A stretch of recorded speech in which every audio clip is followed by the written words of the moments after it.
to the capital of the Krishnadevaraya Empire at Hampi.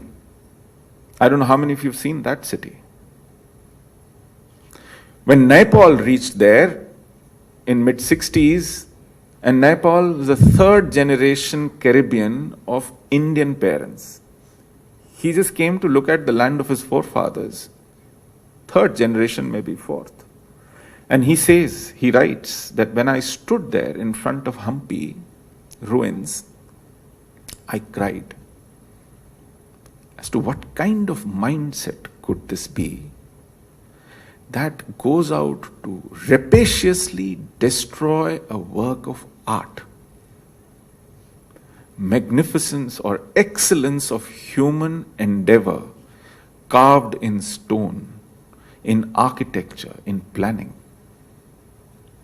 And from that cathartic crying emerged the literature which got him Nobel Prize, novels like, works like A Wounded Civilization, An Area of Darkness, Among the Believers. That's what he wrote. He went to Indonesia, he went to various other societies, he went to Egypt to see how faith colonialism, which preceded the economic colonialism of Europe, the kind of havoc it wreaked to societies, to civilizations, to cultures, to indigenous people across the world.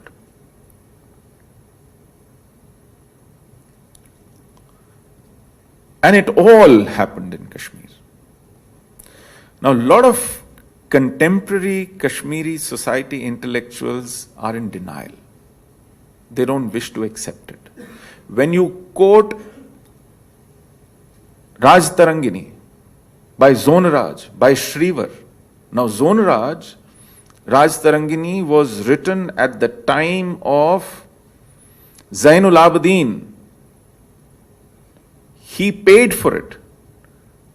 It was on his scholarship. His own historian is writing about what has happened and what is happening.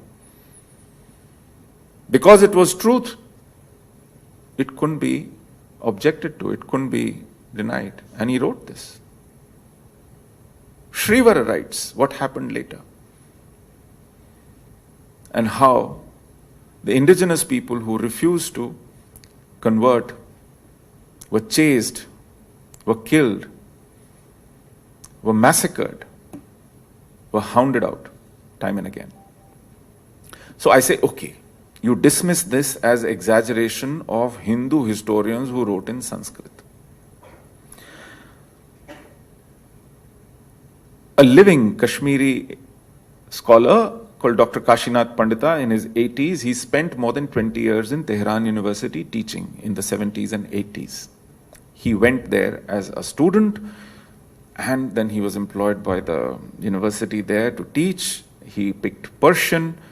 He is one of the best known Persian scholars, and his time spent in Iran, he went to their archives and he stumbled upon two works in Persian, Tawfatul Ahbab and Bahristan-e-Shahi. And he translates those works because those works are about Kashmir. It is about a detailed account of missionaries in Kashmir, what they did to it when they came from Iran. Don't believe me, just read those works. It is gut-wrenching. It tells about one particular missionary called Shamsuddin Araki. Not Iraqi, Araki, A-R-A-Q-I. He was a Shia missionary. He goes from village to village converting people, and they convert because he comes with a lashkar, and then he moves on. And then later, a few months later, when he comes there again, he finds them back to their old ways. He's very distraught. He tries finding out, and they tell him, these are very clever, very wicked people. They just, as soon as you move on, they go back. He says, why? How? Say, the women in their families are at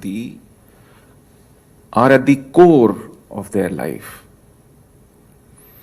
So when you come, they hide, they sit on their own books, they hide them right underneath. So when you make them come out and you go search for everything in the house and you destroy whatever you think is part of their spiritual, religious, ritual practice, it is these books that they go back to and sustain. This is okay. What else?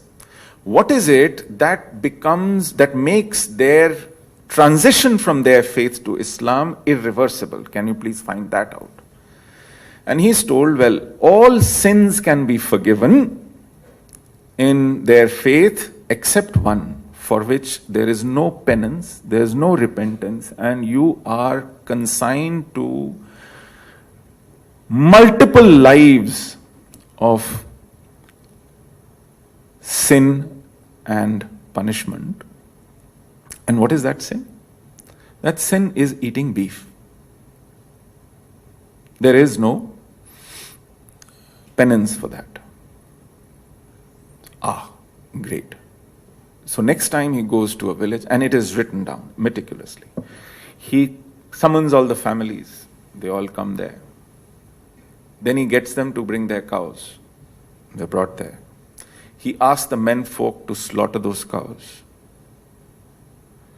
They are slaughtered, forced to slaughter their cows in front of them. Then he asks the women to cook and to create a feast and eat with them. And he does this village after village, habitat after habitat. And his historians, with great pride, meticulously record it. They write about the resistance offered by the priests of the temples which were laid siege to. Says these idiots just won't understand. We are bringing light to them. We are bringing knowledge to them. We are bringing emancipation to them. And they keep fighting and dying. And about one Vishnu Swamin temple, he says the priest went up to the shikhar when he felt that his defenses were crumbling and there was no longer possible to save the temple. He leaps from the top shikhar and commits suicide. He says, what an idiot. This is Tawfatul Ahbab.